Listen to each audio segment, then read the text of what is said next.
The last section, the last module for this class is about posture. So we're going to talk about assessing posture. We're going to just talk a little bit about development of posture.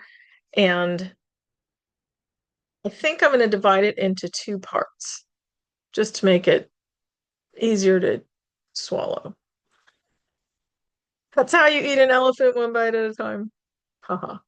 Okay, by the end of this lecture, you should be able to describe static and dynamic posture, differentiate between good posture and faulty posture, explain the contributing factors associated with faulty posture, describe the landmarks that are used during static and standing postural assessments, and we'll do those in the lab, and identify specific muscle imbalances that are associated with faulty posture, and select the appropriate exercises to correct those postural deviations.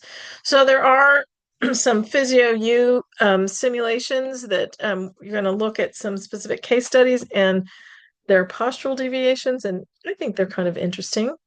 Have fun with those. So what is posture? So posture, or good posture specifically, is any position in which all the body segments are appropriately aligned. Appropriate alignment means that no muscle is overstretched or over tightened, and everything can work the way it's supposed to.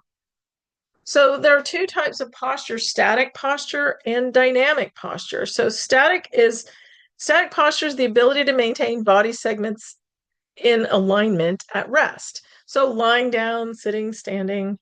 And you don't think about like, oh, lying down posture. It is important. You could wake up with, radial nerve palsy if you sleep with your arm under the pillow or something.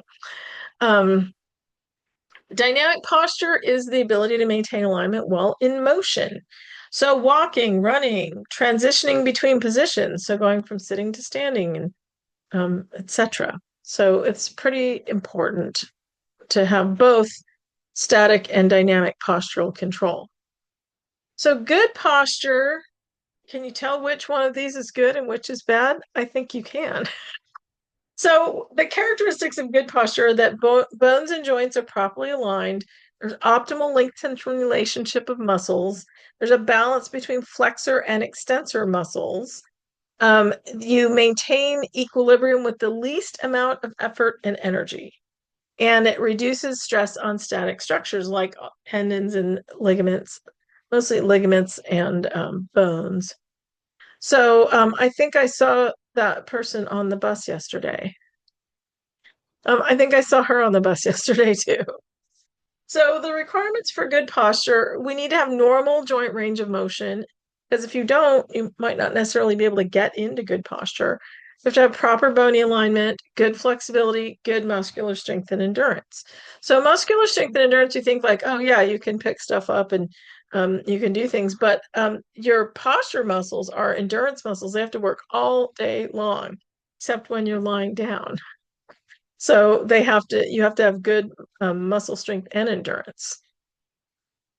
So looking at sitting postures. So this guy, he's sitting at his computer probably. So the faulty sitting posture, the first one, the one on the left, type A, has increased thoracic kyphosis and a forward head. His head is way forward of his chest. Look at that. Part B, the slumped posture and a forward head, they go together.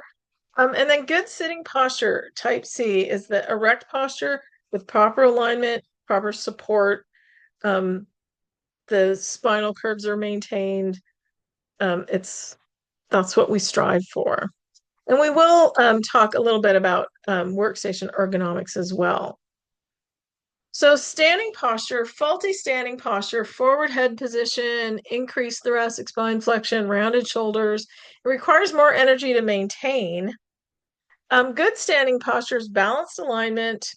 It requires less energy to maintain that. Our bones are stacked up the way they're supposed to. And you maintain the proper spinal curves. So that's important for compression reaction. So the quick posture activity that I want you to try right now, I'm going to describe it and then you're going to pause the video and you're going to try this. So first you're going to sit in a slump position and you're going to flex both arms overhead as high as possible and note the range of motion that you achieve. In general, you don't have to measure it. And then I want you to sit up straight and flex both arms overhead again and compare the difference. So notice, what difference did you notice in your range of motion? What are the functional implications, and how does this relate to patient care? So it's always a fun thing to do. So go ahead and pause the video, try this, and then come back. Okay, hopefully you tried that little exercise. If not, we'll try it in lab. So contributing factors to faulty posture, it can just be habitual positioning. So that's considered a functional faulty posture. So poor sitting or standing habits, like you always stand with your weight on one leg. Or you, my classic, I sit slumped on the couch with my head over to the side. So habitual positioning can be corrected often with intervention. So prolonged slouching or looking down at your phone, that's a classic these days. I see people walking down the street doing that. Looking down at your phone. So the guy on the left in the top picture looking down on his phone, the guy on the right, he's lifting the phone up into his field of vision. That is definitely better posture. And he's supporting his arm that's holding the phone with the other arm. That's better posture too. Structural problems, on the other hand, are a little bit more difficult to address with PT interventions. They include congenital deformities, trauma-related changes, disease processes, and because conservative treatment usually can't correct them, they may require external supports or surgery. Someone who has a mild scoliosis, we can work on exercises to stretch the tight muscles and strengthen the weak muscles in PT.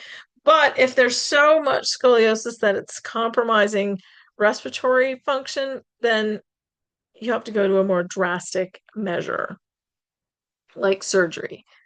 So, frequently observed postural deviations include forward head posture. See that all the time, people on their phones. Thoracic spine kyphosis, increased or decreased pelvic tilt, in sitting particularly, but also in standing. Increased or decreased lumbar spine angles, and bilateral shoulder protraction and internal rotation. That one's very common. Shortened flexors and lengthened weakened extensors. Sometimes people call that crossed extensor pattern. And there's some good exercises you can do to work on that. So the tissue adaptations are you get shortened and tightened muscles on one side and lengthened and weakened muscles on the other side.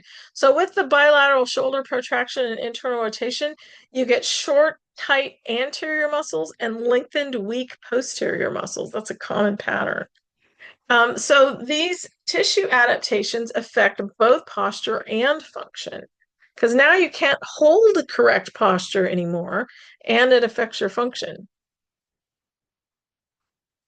So there's some medical conditions that can affect posture, some spinal conditions that we've talked about in 273, like osteoporotic compression fractures, spinal degenerative disease, stenosis or spondylolisthesis, because it's painful for the person to stand up straight, basically, with stenosis or spondylolisthesis. So a flex forward position is less painful for them. Scheuermann disease, which causes thoracic kyphosis, or ankylosing spondylitis, which causes decreased lumbar lordosis. Neuromuscular conditions like muscular dystrophy, cerebral palsy, progressive neuromuscular diseases, those all result in decreased neuromuscular control, so it's more difficult to maintain posture. So we'll talk about the development of spinal curves and posture in the next section.